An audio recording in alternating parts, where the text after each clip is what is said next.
In Vietnam, the term bird nest commonly refers to edible bird nests, which are nests created by swiftlets. These swiftlets use their saliva to build nests, and these nests are highly valued for their culinary and medicinal properties.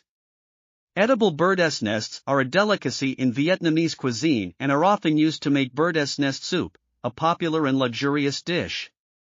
The nests are believed to have various health benefits, including promoting good skin, boosting the immune system, and enhancing overall well-being.